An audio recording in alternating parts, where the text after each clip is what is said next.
Um minuto, todo mundo faz xixi.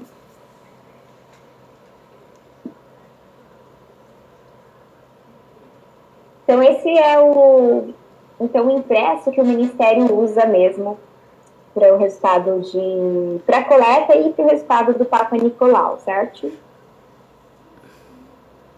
Aqui eu trouxe para vocês o flow do fluxograma, como que é quando a gente tem resultado normal, que é o mais comum da gente ver, né? Então,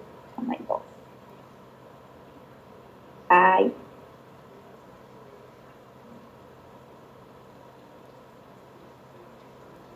Então, a gente vai registrar o resultado no prontuário, pegou o resultado, registra no prontuário, e aí a gente vai fazer o encaminhamento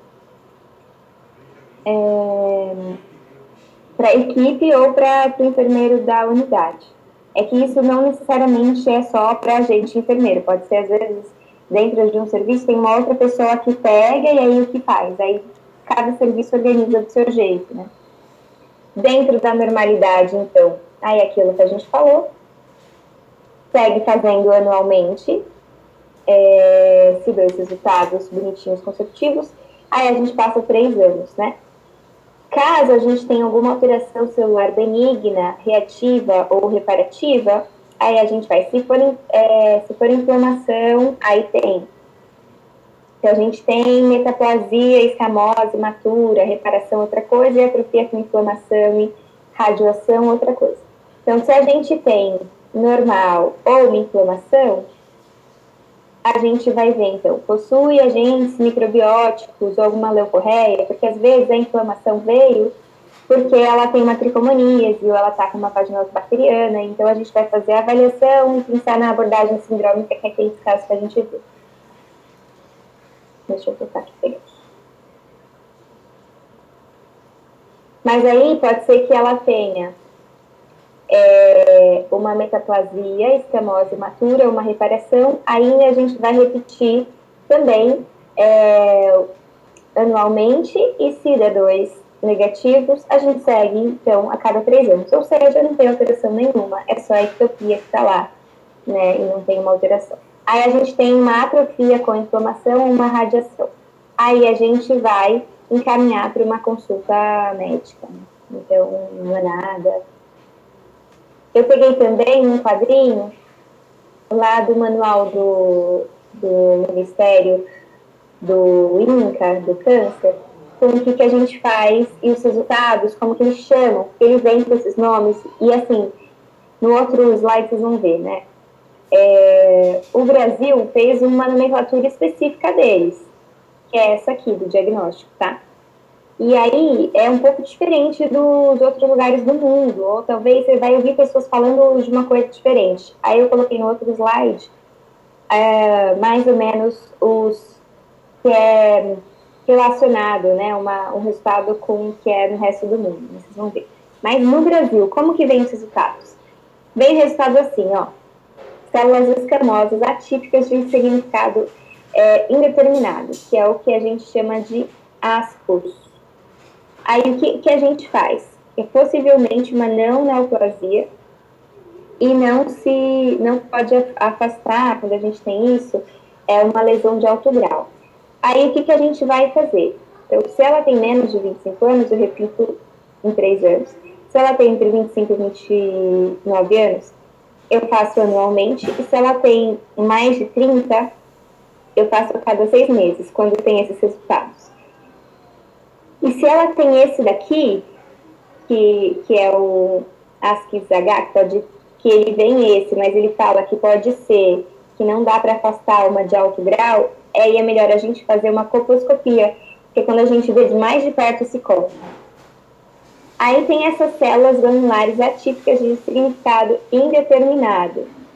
Aí, usualmente, elas não são metaplásticas ou não se podem afastar essa lesão de alto grau.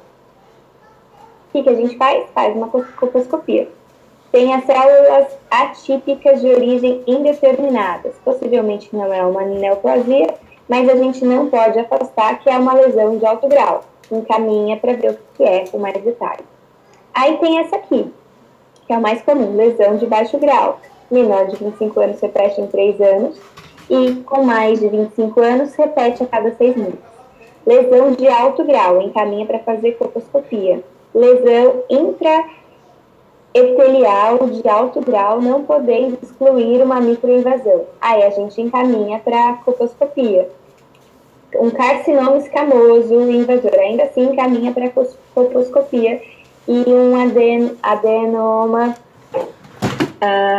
carcinoma in situ, ou invasor, a gente encaminha para colposcopia. Ou seja, deu alterado, o Papa Nicolau vai fazer o exame mais específico, que é a colposcopia. E aí vai encaminhar, muitas vezes vai precisar de uma biópsia, tudo isso. Mas se der alterado, uma inflamação não é uma alteração que a gente precisa fazer colposcopia. Uma inflamação é uma coisa normal, tá bom? Aqui tem os outros nomes de classificações diferentes e qual corresponde ao que. Ó. Em 2006, o Brasil inventou esses nomes que eu li para vocês, olha lá. Vai entender, cada lugar tem um sistema diferente de nomes das nomenclaturas. Se vocês precisam saber, é do Brasil. Mas eu coloquei aqui porque é uma super comum, essa aqui, ó, de Richard, que a gente vai ouvir, que é o NIC 1, NIC 2, NIC 3, tá vendo? Esse é mais comum de vocês ouvirem.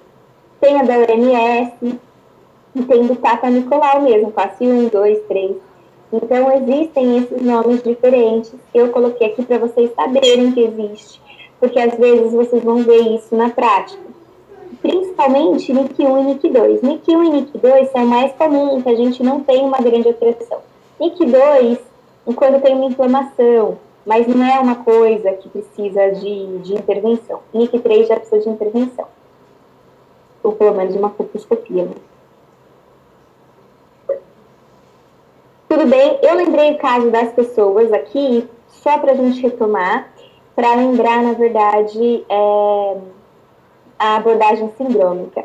Eu já não vou mais ler, porque eu achei que eu ia falar menos, mas vocês lembram dos casos. Eu só vou ir pro flow aqui, para a gente falar, então, da abordagem sindrômica e dos tratamentos e tal. Mas esses são exemplos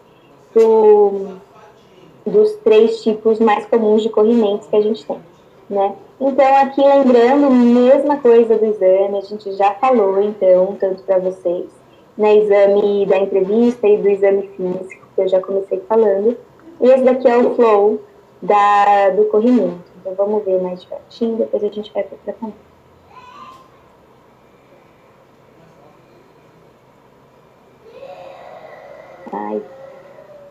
Então, vamos lá. Ela vem com uma queixa de um corrimento, né? Então, o que a gente vai ver? Sinais do exame físico de uma alteração mais séria nesse colo do útero, né? Então, presença de muco saindo desse colo uterino, que é aquilo que eu falei do teste do cotonete. Friabilidade é o quê? Sangramento no colo mesmo, um colo que você mexe e ele sangra, ele tá feio, assim, né? Quando você mexe, ele sangra. O outro é quando dói a mobilização que a gente fez o exame. Então, quando tem isso, a gente não sabe ao certo o que é, se é uma clamídia ou gonorreia, mas a gente trata. E o LAC especial, o que é importante, a gente trata quem? A gente trata também. Enfermeiro trata, lá, enfermeiro e médico. Mesmo sendo MST, mesmo sendo com uso de antibiótico, tá? Então, é um exame clínico, eu não consigo ter certeza se é uma gonorreia ou se é uma clamídia, eu trato, né? Se tá sangrando o colo, se ela tem dor, né? Se você mexe, tá saindo pus do colo, eu vou tratar, eu vou dar antibiótico para ela, né? E eu já vou explicar, porque esse eu não falei tanto, mas eu vou falar um pouquinho mais. Se não tem isso, então é um corrimento mais normal, vamos dizer assim. E aí eu vou fazer o quê? Eu vou avaliar as características, lembra? Então, o que eu vou ver? Eu vou ver se tem prurido, como que é o aspecto do cheiro, como que é o aspecto do corrimento, e tentar identificar o que é. Se eu tenho microscopia, que eu coloco lá na célula e vejo no microscópio, aí aparece. Tem uma coisa flagelada, né? Eu mostrei para vocês a carinha da tricomoníase. Ela é flagelada, então tem uma caudinha e é móvel. isso é uma tricomoníase. Aí a gente vai tratar a tricomoníase. Se ela é um tipo celular, eu também mostrei os bacilinhos lá em volta da célula vaginose bacteriana. Se tem hifas, é uma candidíase. Se tem lactobacillus, é o normal da vagina, ainda precisa tratar. Aí, esses dois a gente pode tratar também. Se a gente não tem esse recurso da microscopia, aí eu já vou mostrar para vocês. Cadê? Daí a gente vai usar aquilo que a gente aprendeu. O KOH, o que é mesmo o KOH? O KOH é aquele teste das aminas, que é o do cheiro, que a gente vai ver. Não tem microscopia. Então eu vou ver se tem cheiro. Se tem cheiro, em geral é ou tricomoníase ou vaginose bacteriana. Sem cheiro, tem chance de ser candidíase, lembra? Aí eu vou fazer o teste de pH, que eu falei que eu vou buscar para vocês. Eu termino aqui esse slide, eu busco para vocês verem como é. Aí tem o teste de KOH, que fiz do cheiro, né? Com cheiro, tricomoníase ou vaginose bacteriana, sem cheiro, candidíase. Aí eu vou fazer, então, se eu não tenho disponível, eu vou ver os outros sintomas, eu trato com os outros sintomas. Mas mesmo sem teste, eu consigo sentir o cheiro, né? Aí se eu tenho teste de pH, vou ver. Quem tem o pH ácido, que é esse, que é um pH menor que 4,5, é um corrimento, com corrimento grumoso ou eritema, né, ou está muito vermelho, eu vou tratar como candidíase. Se o pH é maior que 4,5, então pH básico, então o teste das aminas ou tem cheiro, eu vou tratar como vaginose bacteriana ou tricomoníase. E que mais? Se o KOH está entre 4 e 5 e o teste das aminas está negativo e o corrimento é fisiológico, né, não tem grumo, não tem eritoma, né, não está edemaciado, não está avermelhada essa mucosa, é um corrimento normal, é só um corrimento. E daí eu não preciso tratar, na verdade, né? Eu só vou fazer algumas orientações para ela. É que tem um tratamento natural que eles indicam, né? Tipo banho de assento com bicarbonato. E tudo isso, ó, a gente trata, tá vendo? Eu vou pegar só para vocês terem uma ideia do que é um teste de pH, um instante só.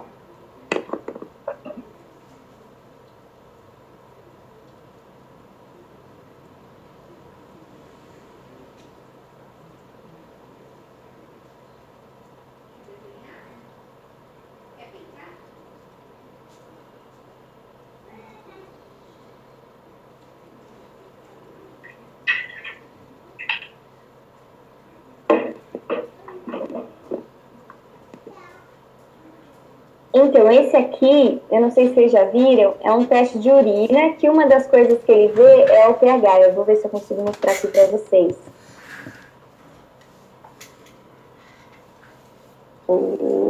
A minha câmera, eu tô enrolando. Não sei se vocês conseguem, se dá para ler. Tem escrito aqui em algum lugar pH e a gente vê a cor. E aí a gente tem uma fita, deixa eu tirar um para vocês verem. Que a gente molha com a secreção vaginal. Esse é mais para urina, então eu consigo fazer um teste de urina também. Mas dá para fazer também, né? Então ele vem com várias coresinhas assim, dá para ver?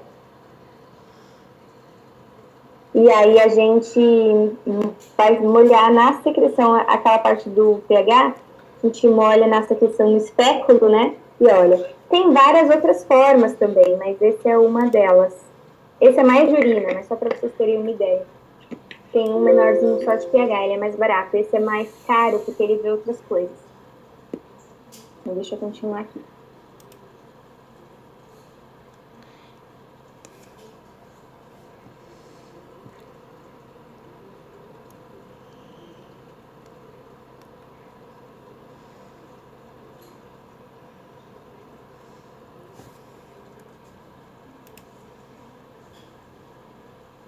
Então, esse aqui, o tratamento da candidíase, que a gente já viu, vocês têm isso lá no manual, certo?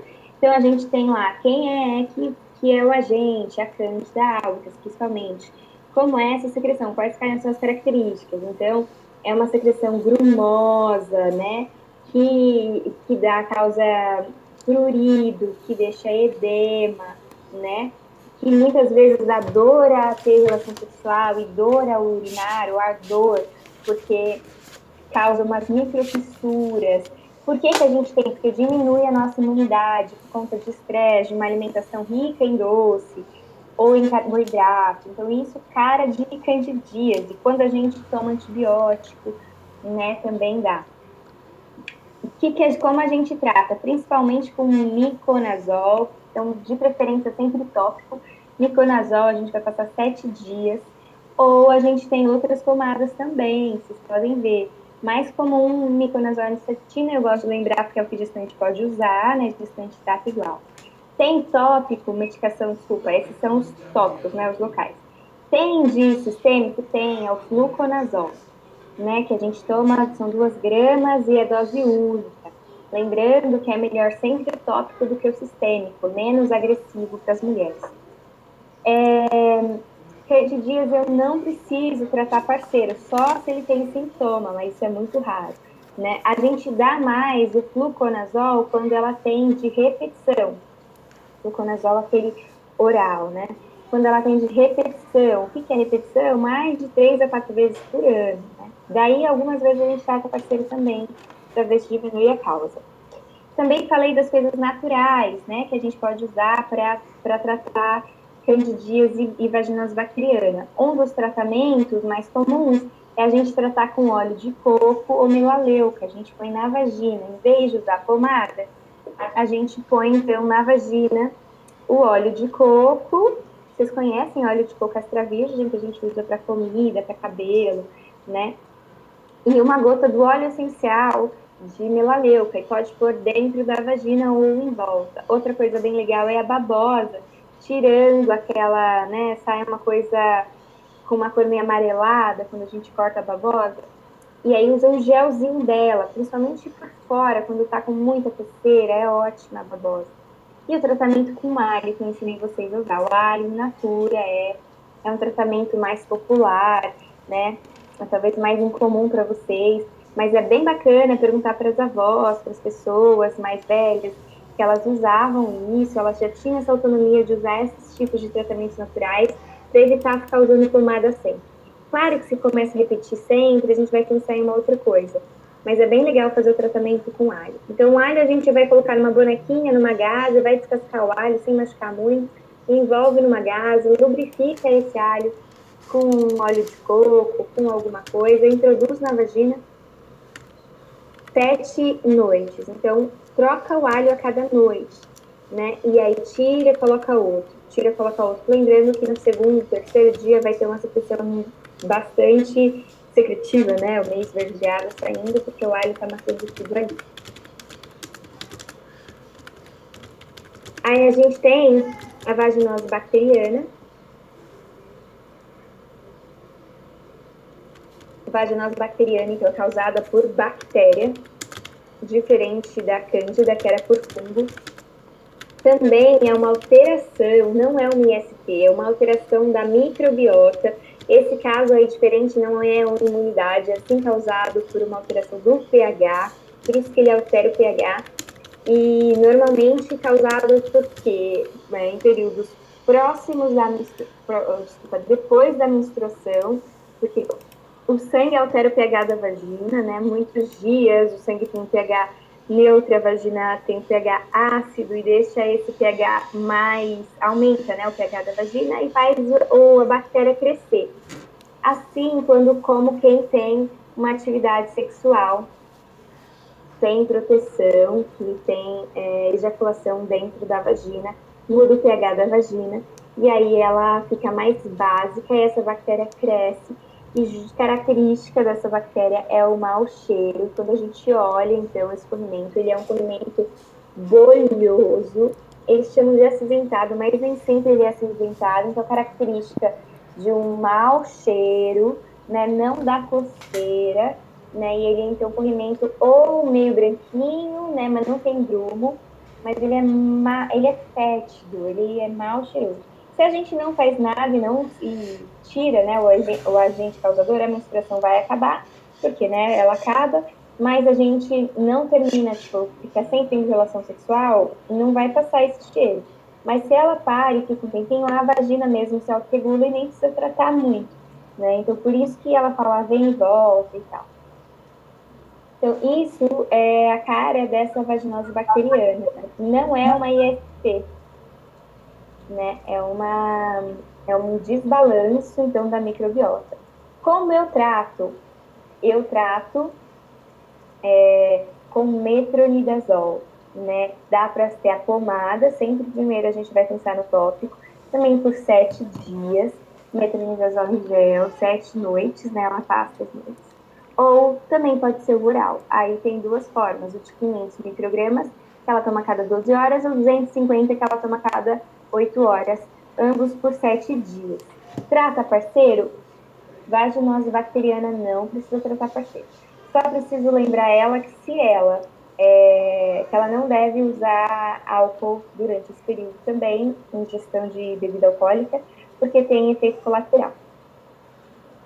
Aí a gente tem a tricomoníase, aí que eu vou falar já, né? Só então, aqui para vocês lembrarem, a gente tem esse manual que eu mandei para vocês também, que é o protocolo clínico de diretrizes para pessoas que têm IST, tá? Do Ministério, ele é de 2015.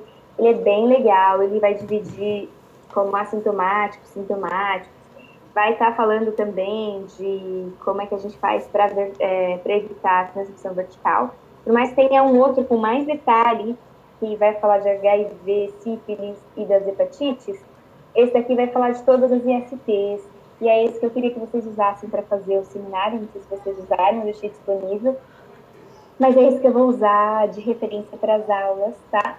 Que é o do Ministério, tá bem legal, bem simples. O que eu trouxe aqui é o textinho logo no começo, na introdução dele, falando do papel do enfermeiro, né, nessa prevenção, e falando que a gente tem autonomia para as coisas.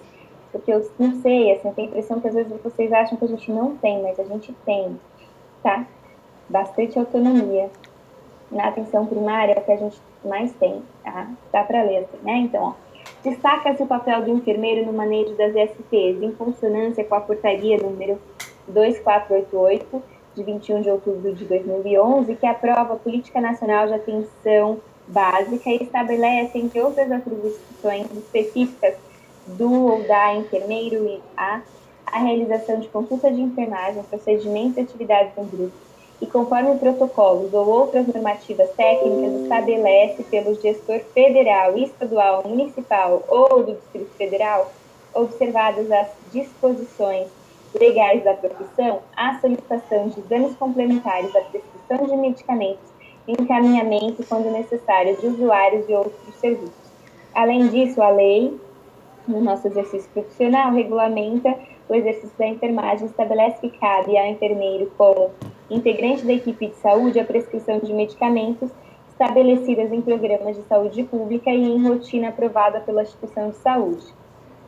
Então, gente, só para reforçar o quanto que vocês têm autonomia. E aí, mais uma vez, tendo essa autonomia, tem a responsabilidade junto, tá? Mas lembrando, a gente pode prescrever medicação desde que eles estejam respaldados pelas políticas nacionais. Então, toda vez que eu mostro lá, enfermeiro, pode, pode. Mas aí a gente tem que brigar, tem que mostrar textinhos desses, mostrar como a gente faz diferença, fazendo diferença, né? Podendo prescrever. Porque se a gente não pode prescrever para tratar uma infecção urinária na gestação, para tratar uma tricomoníase, como a gente vai resolver o problema das pessoas, né? Se é uma coisa tão simples que é protocolar, tá lá, não tem erro, não tem problema olhar no celular o protocolo.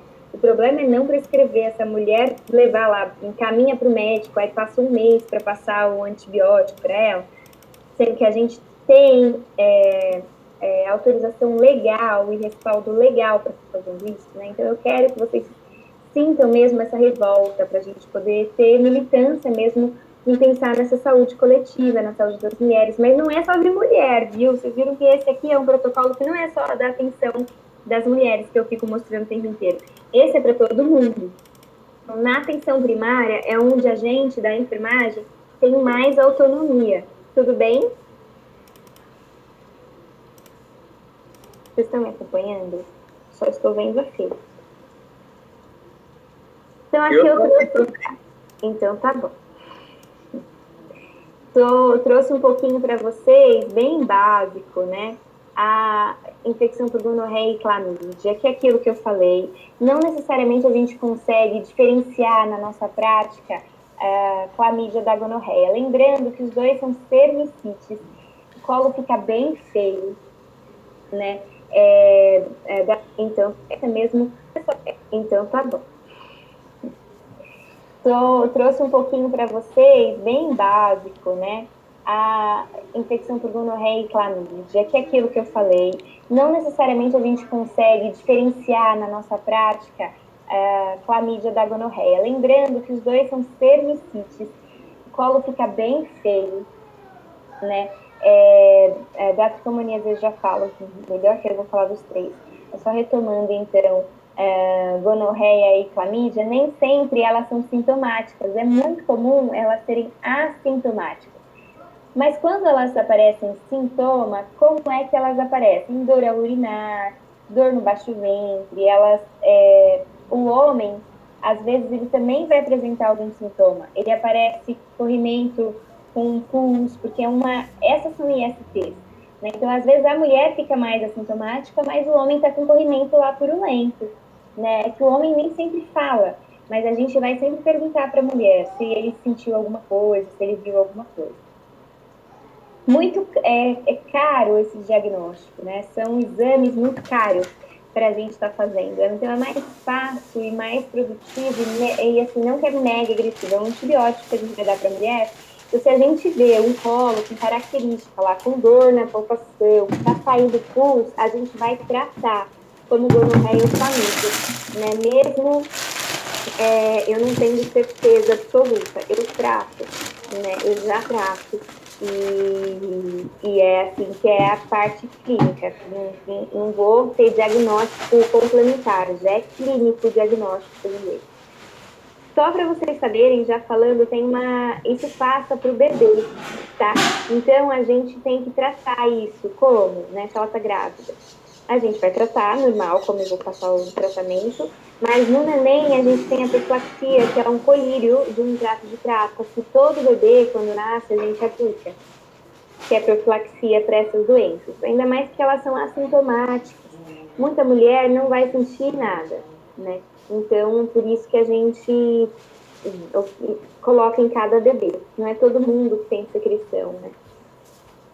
Aí aqui eu trouxe um esqueminha pra gente, a foto, né? Só pra gente ficar chocado. Esse é o colo do útero, olha como ele fica feio, tá vendo como é feio? Diferente de um vermelhinho em volta. Olha só a abertura dele, como tá, parece machucado, meio, né, esmagadinho. Então é feio, meio macerado, assim, estão vendo? E isso é pulso.